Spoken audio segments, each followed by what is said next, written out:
నమస్తే రాహుల్ రెడ్డి గారు. నమస్కారం లక్ష్మి గారు, బాగున్నారా? నేను బాగున్నా, మీరు బాగున్నారా? అంతక్షేమండి. ఓకే. ట్రంప్ గారు 20వ తేదీన 200 ఎగ్జిక్యూటివ్ ఆర్డర్స్ మీద సైన్ చేశారు, మనం చూసాం. అందులో ఇమిగ్రెంట్స్ కోసం చాలా కూడా ఉన్నాయి కదా. మరి ఎలాంటి చేంజెస్ తెచ్చారు ఇమిగ్రెంట్స్ కోసం?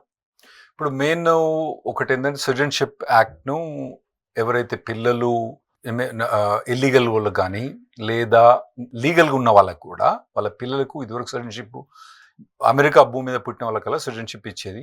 అది ఇవ్వడం 30 days అంటే జనవరి 20 నుంచి 30 days ఫిబ్రవరి 19 నుంచి బంద్ చేసిండు. అది మనం అంతకుముందు వేరే దాంట్లో ఎపిసోడ్లో కవర్ చేస్తున్నాం కాబట్టి అది ఎక్కువ టచ్ చేయను.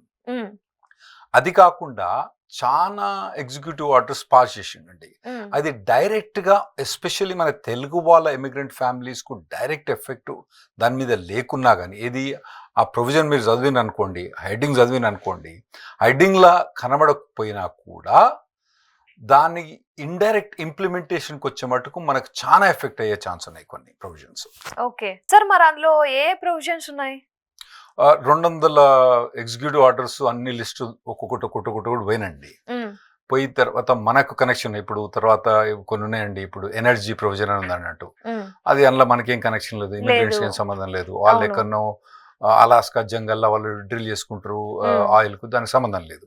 అయితే మనకు సంబంధించిన ప్రొవిజన్స్ ఏంటంటే కొన్ని ఎగ్జిక్యూటివ్ ఆర్డర్స్, వాటి పేరు ఏం పెట్టినంటే foreign terrorist and national security and public safety threats.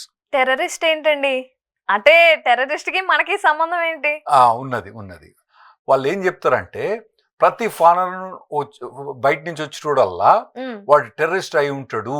అలా ఎలా అవుతుంది? అయి ఉంటాడు. వాళ్ళు అట్లా ఇంప్లిమెంట్ చేస్తుండ్రు కదా. వాళ్ళ గవర్నమెంట్ వచ్చింది, వాళ్ళ ప్రభుత్వం వచ్చింది, వాళ్ళ మ్యాండేట్ వచ్చింది అని చెప్పి ఏం చేస్తారంటే ఆ టెర్రరిస్ట్ మనోడు కాకపోయినా అయినా కూడా మొత్తం H1 మీద వచ్చిండు అనుకోండి, వాని మొత్తం కాలును అయ్యేవాడు అవ్వేవాడు మీ అవ్వ ఎవరు ఇవన్నీ మొత్తం హిస్టరీ లాగా పెట్టిననుకోండి, అది మన H1Bకి డిలే అయ్యింది. ఇంకోటి ఏమైంది అంటే కొన్ని టెర్రరిస్ట్ అనగానే మనం ఎప్పుడన్నా కోర్టుకు పోయేదన్నా, అరే మరి మావని కేసు డిలే అవుతుంది కదా అంటే కోర్టుకు పోతే వామ్మో ఈ టెర్రరిస్ట్ కదా అని జడ్జి కూడా కొద్దిగా ఉనకాలి కదా. అంటే నార్మల్గా అంత ఈజీగా పర్మిషన్ ఇవ్వడు కదా.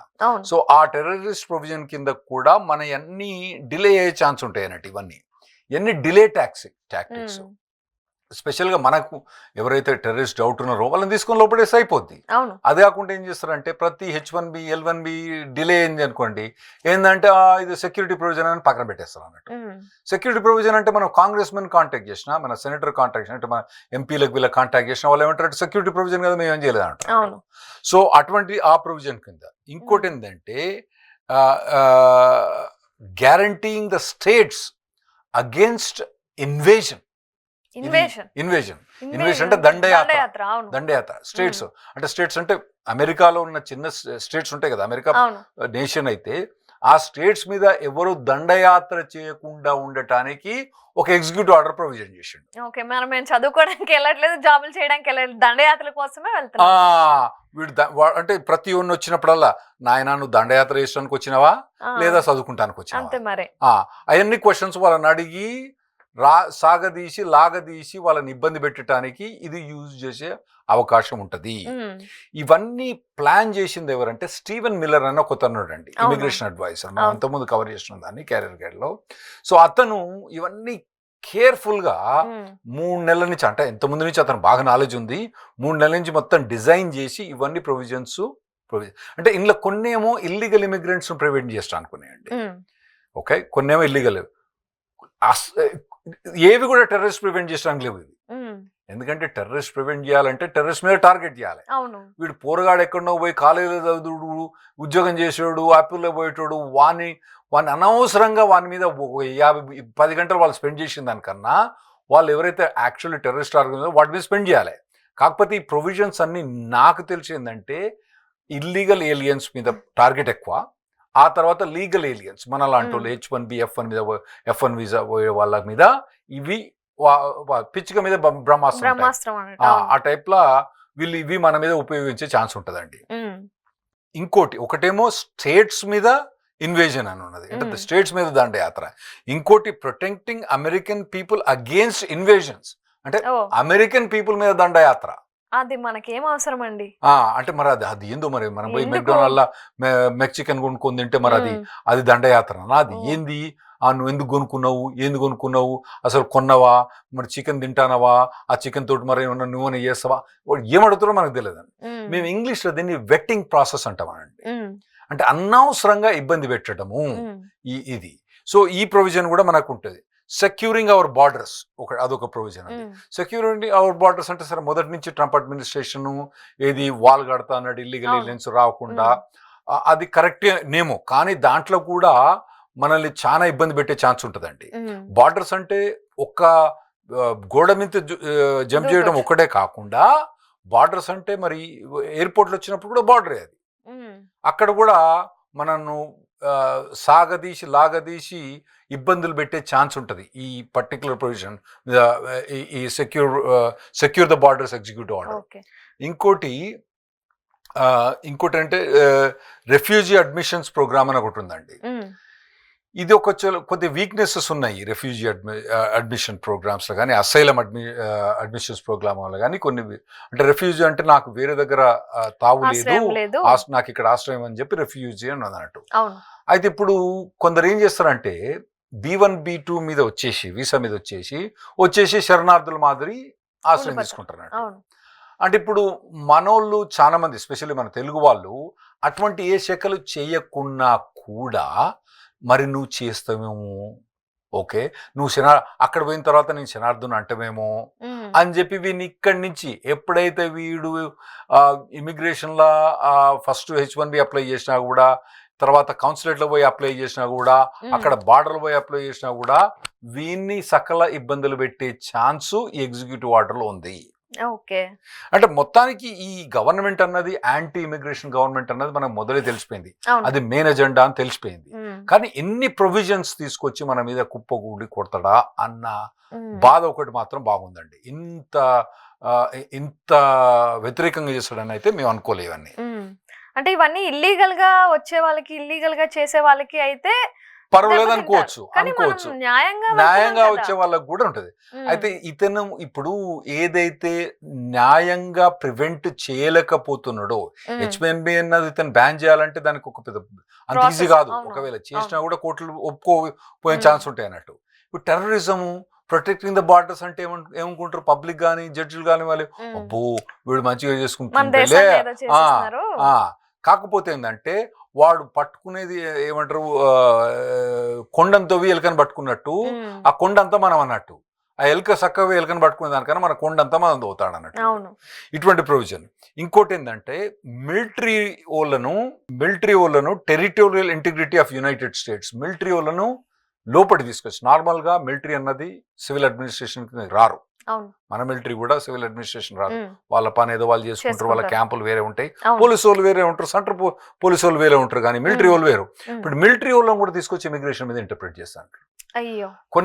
కొన్ని ప్రొవిజన్స్ ఎట్లుంటాయంటే అండి, మీకు అక్కడ మేము ఇమిగ్రేషన్ లాయర్లో కదా, మేము ఇంత 30 ఏళ్ళు నేను ప్రాక్టీస్ చేసినా కూడా 99 చాలా మటుకు చెప్పొచ్చు, కానీ కొన్ని బార్డర్ లైన్ ఉంటాయి అన్నట్టు, అవి ఇట ఆట అనేది మాకే కష్టమైతే చెప్పడం. వీళ్ళు మిలిటరీ వాళ్ళు ఏం ప్రొవిజన్ వాళ్ళు రీడ్ చేస్తారండి, వాళ్ళకి అర్థం కాదు. ఒక చిన్న ఎగ్జాంపుల్ చెప్తేనండి, H1 వీసా అన్నది I-94 మీకు ఏదైతే స్టేటస్ అన్నది మీకు February 2025 ఎక్స్పైర్ అవుతుంది.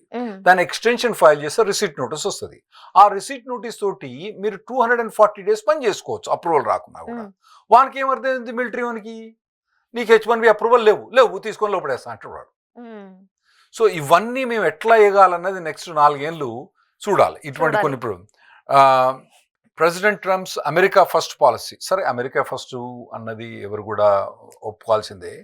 కాకపోతే అందులో ఏంటంటే ఎప్పుడైతే అమెరికన్స్ లేరు అనుకోండి, ఫర్ ఎగ్జాంపుల్ ఎవరు అమెరికన్ వర్కర్స్ ఎలిజిబుల్ లేనప్పుడే నార్మల్గా H1B వాళ్ళని కానీ కాంట్రాక్టర్స్ కానీ తీసుకుంటారు. కాకపోతే అందులో కూడా తీటోడు ఉంటాడు, వానికి ఏం పని రాదు, వానికి జాబ్ రాలేదు, ఎందుకంటే వాడు పనిచేసే రకం కాదు, వాడు వచ్చి వాడేమంటాడు, అగ్గో ఆ ఇండియన్ తీసుకొచ్చి ఆడ పెట్టేసిండ్రు H1 మీద, నాకు ఇచ్చే జాబు వానికి ఇచ్చిండ్రు, వానికి 150,000 వస్తుంది, వాడి చేత కాదు కాబట్టి వీనికి ఇచ్చిండ్రు.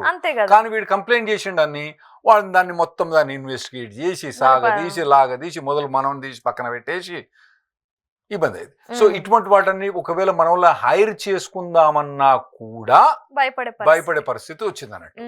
అయితే ఇవన్నీ డిఫరెంట్ ఎగ్జిక్యూటివ్ ఆర్డర్స్ నేను మీకు చెప్పింది. ఒక ఎగ్జిక్యూటివ్ ఆర్డర్ కాదు, ఇవన్నీ డిఫరెంట్ ఎగ్జిక్యూటివ్ ఆర్డర్స్ చేసినారు. ఇవన్నీ కాకుండా రైలీ యాక్ట్ అని ఒకటి పాస్ అయింది పార్లమెంట్ లో మొన్న. అది ఎగ్జిక్యూటివ్ ఆర్డర్ కన్నా మోర్ పవర్ఫుల్. అదేమంటదంటే ఎవరన్నా క్రైమ్ అక్యూజ్డ్ ఉన్నారనుకోండి, వాళ్ళు ఇల్లీగల్ ఉన్న వాళ్ళను తీసుకుపోయి బయట వేయాలని చెప్తాంది. అందులో ఏంటంటే ఇంకోటి ఫస్ట్ మెయిన్ ఏంటంటే అక్యూజ్డ్, కన్విక్టెడ్ కదా, అక్యూజ్డ్ అంటే అగో వాడు నాకు ఫాలో అవుతాడు అంటే వాడు హీస్ ఫాలోయింగ్ మీ అన్నెసెసర్లీ, వాడిని పోలీస్ కేసు పెట్టింది అనుకోండి మీరు, ఓకే కథం, వాడు మీ దగ్గర కూడా తెలుసుకోలేదు, వాడు ఎక్కడికో పోతాడు,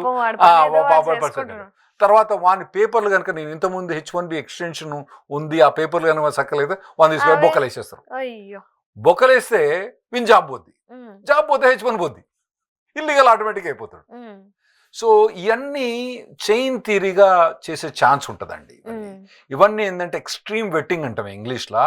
అనవసరంగా పరిశీలిస్తే ఆడ ఏముంటుంది, కొండందవి ఎలుకని పట్టుకున్నట్టు, ఆ ఎలుక కూడా లేదు ఇంట్లో కొండందవి. అట్లా చేసి మన వాళ్ళని ఇబ్బంది పెట్టే ఛాన్సు ఈ యొక్క 10-11 ఎగ్జిక్యూటివ్ ఆర్డర్స్ ఏవైతే 200 ఎగ్జిక్యూటివ్ ఆర్డర్స్లో ఈ 10-11 ఎగ్జిక్యూటివ్ ఆర్డర్స్ మాత్రం మనకు ఫేవరబుల్గా లేవు ఏవి కూడా. ఇంకోటి ఏంటంటే ఇందులో కూడా మనకు రెండు మనకు లాస్ట్ టైం చెప్పినప్పుడు 2 వర్గాలు ఉండేది, ఒకటి రైట్ వింగ్, ఒకటి మోడరేట్ వింగ్ అని ఉండే. రైట్ వింగ్ లో ఎవరు ఉండే మనకల్లా స్టీవ్ బ్యానన్ అని, స్టీవెన్ మిల్లర్ అని ఇద్దరు ఉండే. వీళ్ళంతా రైట్ వింగ్. వాళ్ళు ఏమంటారు, మొత్తం వాడు స్టీవెన్ బ్యానన్ అయితే మొత్తం H1B తీసేయాలంటాడు. అసలు ఈ ఐటీ కంపెనీస్ అన్ని కూడా ఈ H1B వాళ్ళతో బాగుపడ్డాయి అంటాడు. అరే నాయన, మరి వాడు $1 ట్రిలియన్ కంపెనీ రా, ఎన్ని ట్యాక్స్ పే చేసిండ్రు వాళ్ళు, యాపిల్ కానీ, గూగుల్ కానీ, మైక్రోసాఫ్ట్ కానీ, టెస్లా కానీ అని. ఈ స్టీవెన్ బ్యానన్ అంటాడు, మాకు ఇచ్చే జాబులతోటి ఈ ఇండియన్స్ కు చీప్ జాబ్స్ ఇచ్చి మీరు బిలియన్స్ ఎర్న్ చేసిన అంటాడు. వాడు బిలియన్స్ కాదు ట్రిలియన్స్ అంటాడు. మరి ఇండియన్స్ వచ్చారు కాబట్టి వాళ్ళకి అంత ఇన్కమ్ వచ్చేదని దిమాగ్ లేదు కదండి. అదే కదండి చెప్పేది. అయితే ఇందులో ప్రోగ్రెసివ్ వింగ్ ఎవరు ఉండే, వివేక్ రామస్వామి, ఇలాన్ మాస్క్. అయితే స్టీవెన్ బ్యానన్ మొదలు ఏం చెప్పిండంటే ఇలాన్ మాస్క్ ను తరిమేస్తా అని చెప్పేసాడు మొదలే. ఇలాన్ మాస్క్ అన్న తను H1B యూజ్ చేసుకొని ప్రోగ్రెస్ అయిన పర్సన్. అతను H1B ఉండే పర్సన్ ఇలాన్ మాస్క్ అంటే ప్రపంచంలోనే richest person, according to be most smartest person. అతను ఫామ్ చేసిన కంపెనీస్ మీకు చెప్పాలంటే, అంటే టెస్లా అతను ఫామ్ చేయలేదు కానీ ఆయన డెవలప్ చేసిన company Tesla, space X, boring company. తర్వాత ఇప్పుడు ChatGPT కూడా వన్ ఆఫ్ ద ఫౌండర్ అంటారు అతను. ChatGPT కూడా AI అటువంటి అన్నిటి కూడా ఫౌండర్ అతను. ఇంకా ఉన్నాడు వివేక్ రామస్వామి ఆల్రెడీ తీసేసారు. ఈ స్టీవ్ బ్యానన్, స్టీవెన్ మిల్లర్ ప్రెజర్ తోటి వివేక్ రామస్వామి లేడు, ఓ తీసుకుంటప్పుడు లేడు, క్యాబినెట్ లో లేడు. ఆయన పోయి ఏదో కృష్ణారామ అనుకుంటా ఎక్కడనో పోయి ఏదో ఒక మెంబర్ ఆఫ్ పార్లమెంట్ ట్రై చేస్తాడు ఇప్పుడు అతను. క్యాబినెట్ లో ఉండే అతను లేడు. ఇక పోతే ఇప్పుడు ఇలాన్ మాస్క్ ఉన్నాడు. ఈ ఇలాన్ మాస్క్ ఎన్ని రోజులు ఉంటాడో చూడాలన్నట్టు. వీళ్ళందరినీ తరిమేస్తున్నట్టు. ఈ ప్రొవిజన్స్ ఏవైతే మొత్తం ఉన్నాయో ఇవన్నీ కూడా స్టీవ్ బ్యానన్ చేసిన ప్రొవిజన్సే. ఇవన్నీ కూడా H1B డైరెక్ట్ బ్యాన్ చేయకుండా ఇవి ఇండైరెక్ట్ గా వీళ్ళను ఇబ్బంది పెట్టే ఛాన్స్ ఉంటది. అయితే ఇవి కరెక్ట్ గా మన H1B మీద L1 మీద టార్గెట్ చేసినాయంటే ఉండొచ్చును, ఉండకపోవచ్చును. కానీ H1B ఈ యొక్క ఎగ్జిక్యూటివ్ ఆర్డర్స్ తోటి H1Bలను మాత్రం, H1Bలను, F1లను, O1లను, L1లను మాత్రం ఇబ్బంది పెట్టే చాలా ఛాన్స్ ఉంటాయి.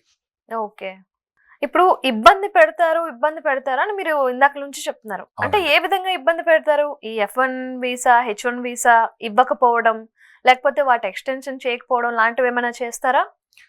ఒకటి నేనేమనుకుంటానంటే F1 వీసా ఇవ్వడం కొద్దిగా ఆల్రెడీ ఈ సెమిస్టర్లో కొద్దిగా తగ్గింది, రిజెక్షన్స్ పెరిగిపోయినాయండి. ఏది ట్రంప్ ఎలక్ట్ అయ్యి ఓత్ తీసుకున్న లోపట్నే పర్సంటేజ్ ఆఫ్ రిజెక్షన్స్ పెరిగిపోయినాయి.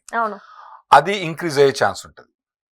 ఇంకోటి అక్కడ పోయిన తర్వాత ఎక్స్ట్రీమ్ వెట్టింగ్ అంటారు కదా, అంటే ప్రతి దాన్ని భూతద్దంలో పెట్టి తీసి లాగదీసి సాగదీసి ఉంటది కదా, అందులో కూడా కొందరు పోర్ట్ ఆఫ్ ఎంట్రీలో డినై చేసే ఛాన్స్ ఉంటుంది.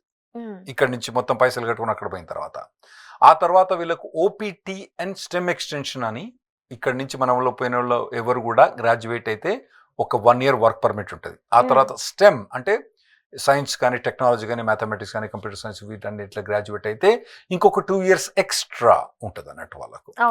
ఆ వాటిలలో కూడా చాలా రెస్ట్రిక్షన్ పెట్టి వాళ్ళను తరిమేసే టైం చేయొచ్చునండి. అయితే ఇప్పుడు స్టీవెన్ మిల్లర్ క్లియర్గా చెప్పేసిండు, వీళ్ళు చదువుకునే వాళ్ళకు వర్క్ పర్మిట్ ఎందుకు ఇస్తుండ్రు, మొత్తం ఓపీటీ స్టెమ్ ఎక్స్టెన్షన్ మొత్తమే తీసేయాలని చెప్పేసి.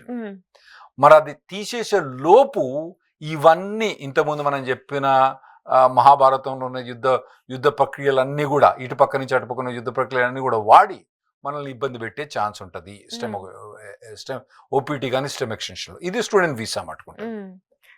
మళ్ళీ H1B పోయిన తర్వాత కూడా వీళ్ళకు ఇదివరకు మనం చెప్పిన ప్రొవిజన్స్ అన్ని ఏది ఏలియన్ ఇన్వేషన్ ప్రొవిజన్, ఆ తర్వాత ఇన్వేషన్ దండయాత్ర, స్టేట్ల మీద దండయాత్ర, పీపుల్ మీద దండయాత్ర, అసలు అమెరికా మీదే దండయాత్ర అని చెప్పి పేరు పెట్టి మనల్ని H1 మీద కూడా ఇబ్బంది పెట్టే ఛాన్స్ ఉంటుంది. అమెరికా ఫస్ట్ అన్న దాన్ని వాళ్ళు డైరెక్ట్ ఇంప్లిమెంట్ చేయకుండా ఒక వెంజెన్స్ తోటి పోయి మన మీద ఇంప్లిమెంట్ పోయే ఛాన్స్ ఉంటుంది. అంటే మేము ఇదివరకు ట్రంప్ ప్రభుత్వం ఇది ఫస్ట్ కాదు కదండి, నెంబర్ 2 ట్రంప్ ప్రభుత్వం కదా, అంతకుముందు 4 ఏళ్ళు చూసినాం కదా. ఆ 4 ఏళ్లలో మమ్మల్ని సకల గోసం అంచుకుండండి, యమ గోస అంటే అసలు ఎట్లా చెప్పాలంటే అట్లా గోసం అంచుకుండండి. మాకు అంతకుముందు మేము అంటే నేను 30 ఏళ్ళ నుంచి ప్రాక్టీస్ చేస్తున్నాను ఇమిగ్రేషన్ 1995 నుంచి ప్రాక్టీస్ చేస్తున్నా, 30 ఏళ్ళు అవుతుంది. ట్రంప్ ప్రభుత్వం అంటే ఎన్నో ప్రభుత్వాలు చూసినా, క్లింటన్ ప్రభుత్వం చూసినా, బుష్ ప్రభుత్వం చూసినా, తర్వాత ఒబామా ప్రభుత్వం చూసినా, ఇన్ని ప్రభుత్వాలు చూసినా. మాకు ఎప్పుడో 2 నెలలకు 3 నెలలకు ఒక డినైల్ వచ్చేదండి.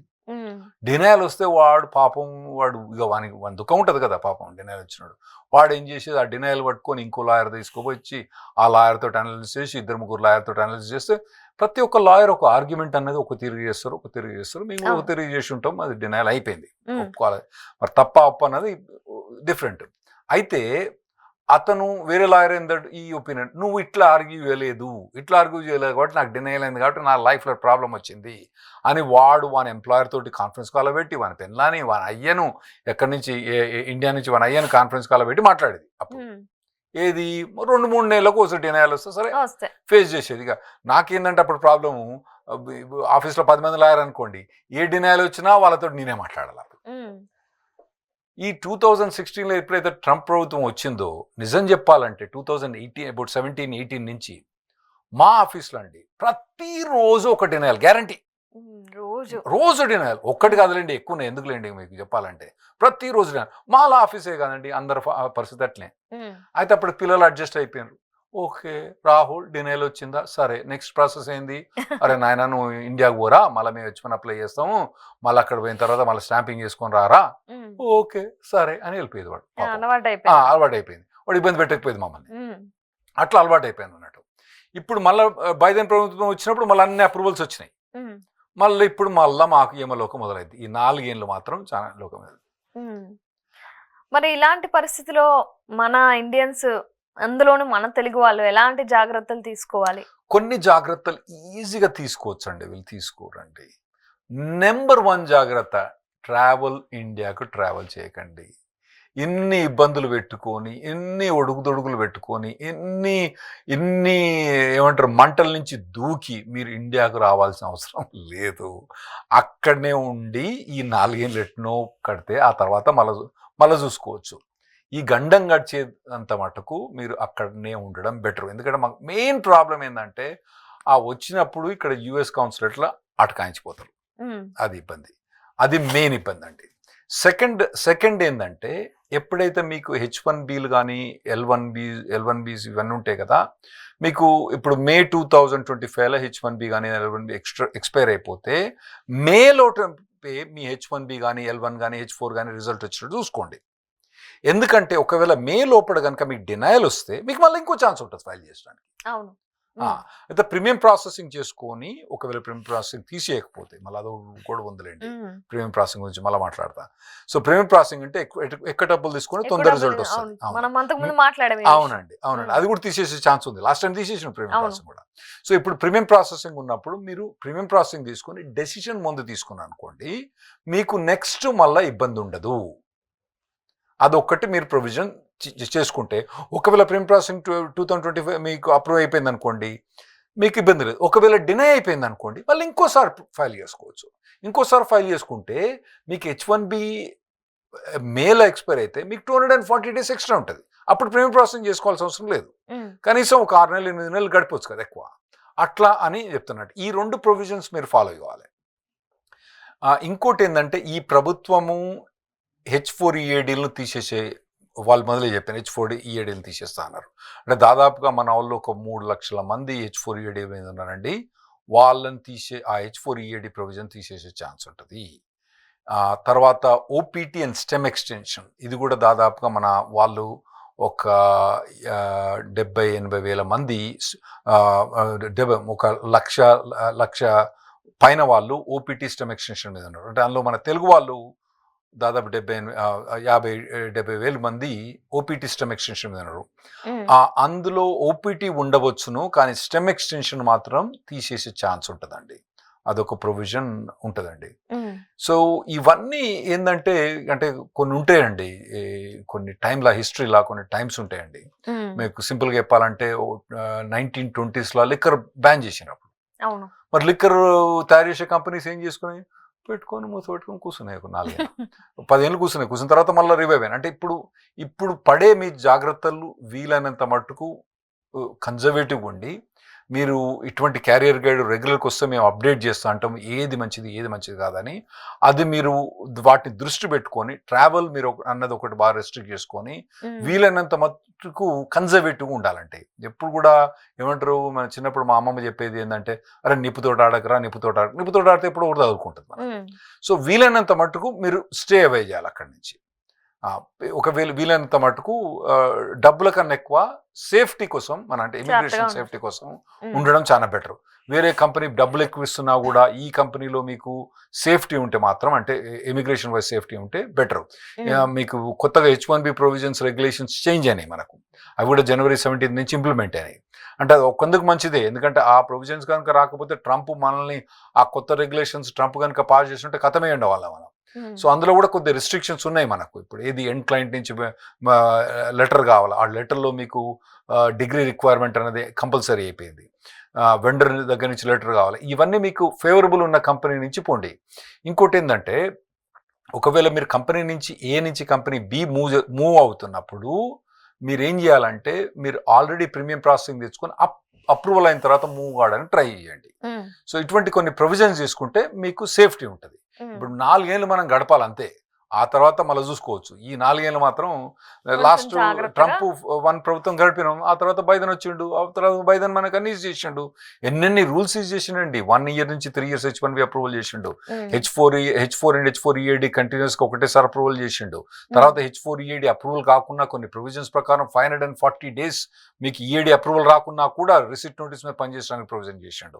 అడ్జస్ట్మెంట్ ఆఫ్ స్టేటస్ కూడా అదే 540 days. చాలా ప్రొవిజన్స్ మనకు బైడెన్ ప్రభుత్వం ఈజీ చేసింది, కానీ ఈ ప్రభుత్వం మనకు చెయ్యదు.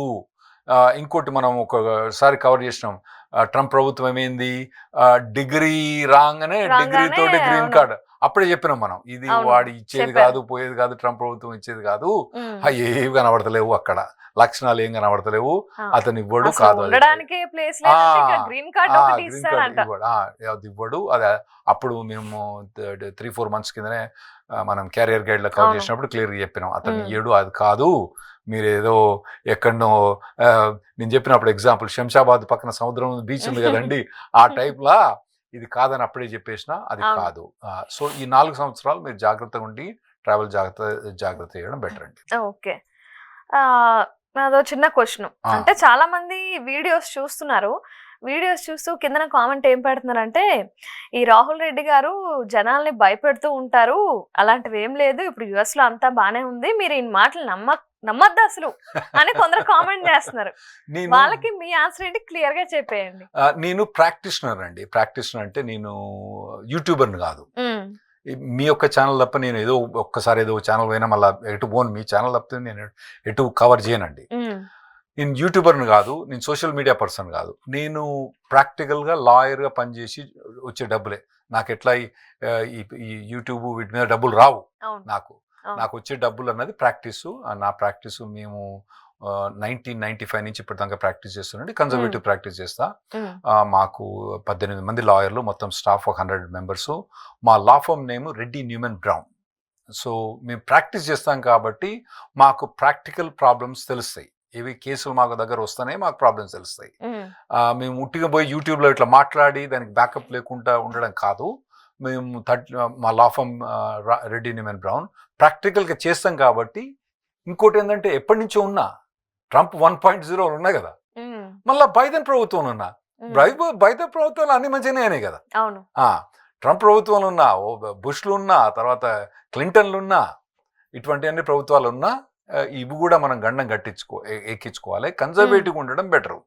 ఎందుకంటే ట్రంప్ 1.0లో మీకు తెలియదు, అడగండి, యూఎస్లో అడగండి, సకల అవసరాలు పడ్డారు. మీకు చిన్న ఎగ్జాంపుల్ చెప్పాలంటే Deloitte, one of the best established company, survey ఏంటంటే 40% of their H1Bs got denied in certain period of time in 2018. 40% of their H. So అటువంటి అన్ని ఉన్నాయి ట్రంప్ ప్రభుత్వంలో ఇంతకుముందు. ఇక ముందు కూడా అయ్యే ఛాన్స్ ఉన్నాయి. ఎగ్జిక్యూటివ్స్ ఆర్డర్స్ ఏమైనా చూస్తే మంచి లక్షణాలు ఏం కనబడతలేవు మనకి ఇక్కడ. అదే మీరు మీ ఎక్స్పీరియన్స్ తో మా ప్రేక్షకులకి చెప్తుంటే కొందరు దాన్ని నెగిటివ్ గా తీసుకొని నెగిటివ్ గా కామెంట్ చేయడం లాంటివన్నీ చేస్తున్నారు. అందుకని నేను మిమ్మల్ని ఈ క్వశ్చన్ అడిగాను. మాకు నెగిటివ్, లాయర్లకు నెగిటివ్ ఉండదండి. వాళ్ళు మంచి చెప్పినా మంచిదే, మాకు వాడు చెడు చెప్పినా మంచిదే, అట్లా ఏముండదు మాకు. ఓకే, ఒకటి చెప్పేదంటే మేము పొలిటీషియన్స్ కాదండి, మేము లాయర్లము. మేము ఎంటర్టైనర్స్ కాదు. అంటే మీరు చెప్పిన పాట పాడటానికి, మీరు చెప్పే డ్యాన్స్ చేయడానికి కాదు.